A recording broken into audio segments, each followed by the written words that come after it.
For 2 months we've been trying to get in contact with Congress people who voted nay to certain of the bills that were supported by AIPAC, but nobody wanted to speak to us. Is that normal? Yeah, this is an issue where a congressperson will see no gain to be made by speaking on it. Just even voting against AIPAC's recommended positions is perilous for them, because it can lead to a reduction in campaign funds. It can create all kinds of problems in their home district. But they voted nay. I mean, they did. But they don't want to go even more public about it. A film clip in particular, can you imagine a campaign opponent using that? It could become the basis of a negative campaign ad. And look, this person is against Israel's interest. So whenever I have spoken to people on Capitol Hill about this, it's almost always on a not for attribution basis.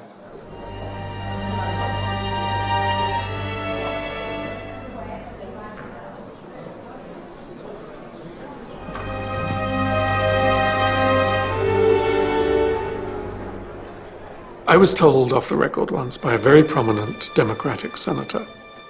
We were at a meeting in Paris, and it was late in the evening. We were sitting in a hotel. He was talking about the Middle East, and he was saying things about Israel which were very similar to the criticisms that I would make.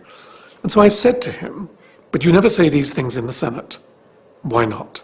Is it because you're worried about the Jewish vote?" He said, "Forget it. It's nothing to do with the Jewish vote. I come from a state, I can't tell you where, because otherwise, where there are very few Jews, and they're all going to vote for me anyway, so it doesn't matter. So it's not the Jewish vote, that's not the issue. It's not money, I don't get money from the Israel lobby, that's not the issue." But he said, suppose that I walk onto the Senate floor and say in a moving speech why we need to take our distance from Israel and understand better what has happened to the Palestinians. Maybe I would win 5, 10 senators over to a general motion criticizing Israel, maximum. He said, but that's all I could get. And he said, in return, I would be finished in the Senate, because no one would ever vote again for my needs if I wanted to move something for my state, or an education bill, or a financial bill, or a tax bill, or anything to do with domestic policy, nothing to do with Israel. I would be punished. I'd bet that it's impossible for either Steve or I to ever get a high-level policy-making position in the American government. For example, Steve was invited to go to a dinner with an aspiring presidential candidate at Harvard. And the person who had invited Steve to this dinner came to see Steve about a week after the piece came out.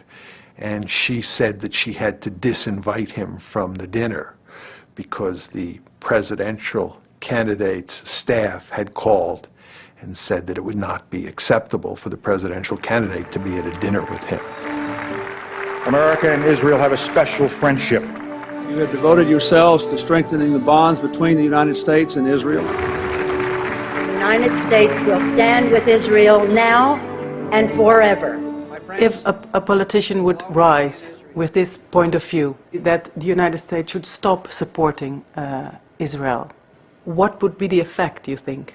He'd lose the next election. Almost certainly. Now, there may be a district here or there out of the... We have 435 members of the House and 100 senators, 535. We have 52 governors. It's certainly possible that some congressional district somewhere would re-elect a candidate who had said we should abandon Israel, reject the relationship with Israel.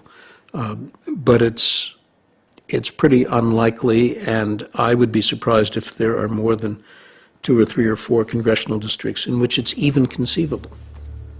I appreciate but we can vote you, and I'm sorry. But I appreciate the friendship. If you will come in Italy, I want to introduce you in a member of parliament, Italian parliament. I would enjoy that very much. Thank you so much. Thank you for everything.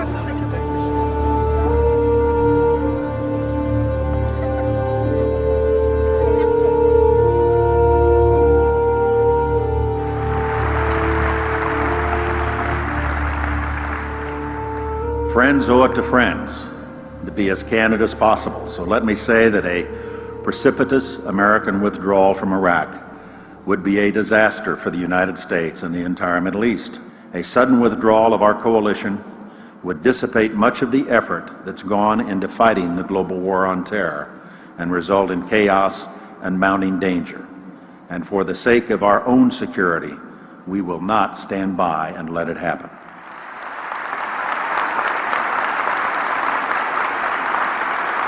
I would argue that had you not had all of these neoconservatives prominently placed inside the Bush administration, that Colin Powell would have never ended up giving that disgraceful presentation in early February 2003 that played such a critical role in turning American public opinion.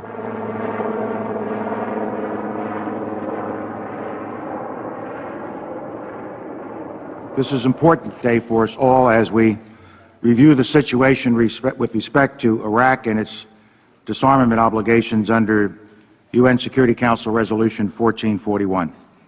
I realized as I watched it there at the UN Security Council for the first time, because every time I watched it before, I was, running around trying to get things changed, do this, do that, talking about the graphics and everything else. But there in the UN Security Council, I sat down quietly and watched Secretary Powell make his presentation. My colleagues, every statement I make today is backed up by sources, solid sources. These are not assertions. What we're giving you are facts and conclusions based on solid intelligence. As I show you these images, I will try to capture and explain what they mean, what they indicate to our imagery specialists. Let's look at one.